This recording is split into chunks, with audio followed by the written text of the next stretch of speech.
बच्चों नमस्कार। सूरदास के चौथे पद के साथ मैं आपके समक्ष उपस्थित हूँ। चौथा पद इस प्रकार है। हरि हैं राजनीत पढ़ आए, समुझी बात कहत मधुकर के, समाचार सब पाए। इक अत चतुर हुते पहिले ही, अब गुरु ग्रंथ पढ़ाए। बढ़ी बुद्धि जान जो उनकी, जोग संदेश पठाए। उधव भले लोग आगे के, परहित डोलत धाये। अब अपने मन फेर पाई हैं, चलत जुहते चुराए। ते क्यों अनीति करें आपुन जे, और अनीति छुड़ाए। राज धर्म तो यह सूर जो, प्रजा न जाहि सताए। इस पद में आए कठिन शब्द और उसके अर्थ दिए गए हैं, उसे आप नोट कर लेंगे। हम इसके सरलार्थ पर पहुंचते हैं। यहाँ गोपियाँ आपस में बात कर रही हैं। एक गोपी दूसरे गोपी से कुछ कह रही है। क्या कह रही है? कि हमें लगता है कि हरि माने श्री कृष्ण ने राजनीति सीख ली है, पढ़ ही आए। राजनीति पढ़ ली है, सीख ली। अब राजनीति कोई खराब चीज़ नहीं है, लेकिन ये राजनीति के बारे में कहा जाता है कि जहाँ वीरता पराजित हो जाती है, राजनीति का जन्म वहीं से होता है। इसमें छल कपट सब होता है, इसी को राजनीति कहते हैं। वक्रोक्ति देखिए कि कितना करारा व्यंग है श्री कृष्ण के ऊपर। गोपियाँ कह रही हैं कि हमें लगता है कि हमारे कृष्ण ने राजनीति पढ़ ली, सीख ली। समुझी बात कहत मधुकर के, समाचार सब पाए।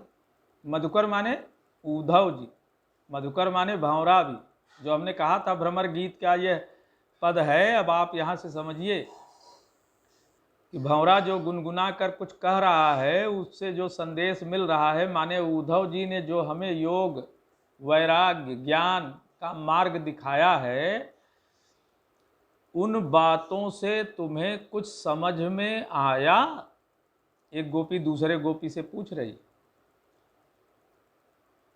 वह अपना अनुमान बता रही है कि मुझे जो समझ में आया है कि श्री कृष्ण राजनीतिज्ञ हो गया है, तब ऐसा संदेश उद्धव के माध्यम से भिजवाया है। इक अति चतुर हुते पहिले ही, एक तो श्री कृष्ण पहले ही बड़ा चतुर था, कुटिल भी था। अब गुरु ग्रंथ पढ़ाए।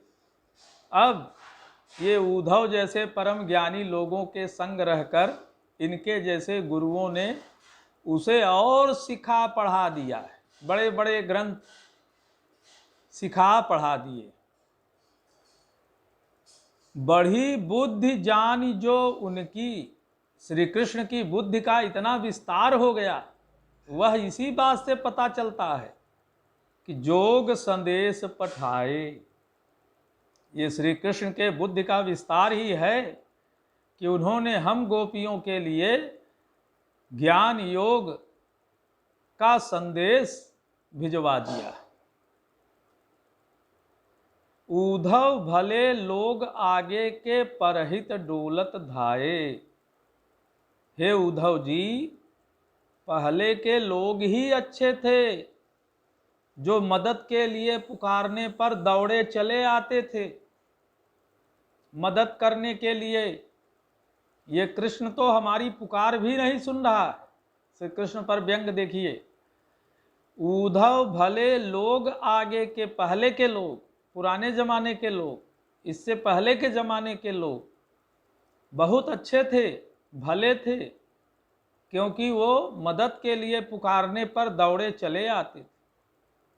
चलो कोई बात नहीं, कृष्ण नहीं आ रहा है, एक अच्छी बात है कि अब अपने मन फेर पाई हैं चलत जुहुते चुराए। यहाँ से जाते समय कृष्ण ने जो हमारा मन चुरा कर ले गया था, अब एक अच्छी बात है कि वह मन हम फिर अपना मन वापस पा लेंगे। हमारा मन तो वही चुरा ले गया है। उधव मन न भये 10-20, कविवर सूरदास जी ने कहा, एक हुतो सो गयो श्याम संग को अवराध है। मन तो एक ही होता है और वह श्री कृष्ण ले गया है। अब दूसरे देवी देवता को या ज्ञान योग वैराग्य को कौन सुने, क्योंकि हमारा मन हमारे पास ही नहीं है। एक दूसरे पद में कहा है, अधिक जानकारी के लिए आप पढ़िएगा देखिएगा, तो यहाँ गोपियाँ कह रही एक अच्छी बात हुई है, भले श्री कृष्ण नहीं आया, अब अपने मन फेर पाई हैं, हम अपना वह मन फिर से पा लेंगे। चलत जुहुते चुराए, जो वह चुरा कर हमसे ले गया था। ते क्यों अनीति करे आपुन जे और अनीति छुड़ाए। गोपियां प्रश्न करती हैं उद्धव से, हे उद्धव जी, आप तो बहुत ज्ञानी हैं, आप यह बताएं कि वे लोग अनीति अन्याय क्यों करने लगते हैं, अन्याय पर क्यों उतर आते हैं। जे और अनीति छुड़ाए, जो दूसरों को अन्याय अत्याचार करने से रोकते हैं। क्यों गए थे मथुरा? कंस के अन्याय अत्याचार से प्रजा को मुक्ति दिलाने के लिए ही गए थे ना। तो वो स्वयं हम गोपियों के साथ अन्याय क्यों कर रहे? राज धर्म तो यह सूर जो प्रजा न जाहि सताए। कविवर सूरदास जी गोपियों के माध्यम से कह रहे हैं कि राजा का धर्म तो यही होता है कि वह प्रजा का पालन करे, वह कोई ऐसा कार्य न करे जिससे प्रजा को कष्ट पहुंचे। प्रजा को सताना राजा का धर्म नहीं होता है। इस पद के माध्यम से सूरदास ने तत्कालीन अपने समय के राजाओं को भी संदेश दिया है कि राजा का धर्म प्रजा पालन होता है। यह भी उल्लेख किया जा सकता है। विशेष बातें आप देख लीजिए, मैंने बता दिया, वक्रोक्ति अलंकार तो है ही है, और कहीं कहीं अनुप्रास अलंकार की छटा भी आपको देखने को मिल जाएगी।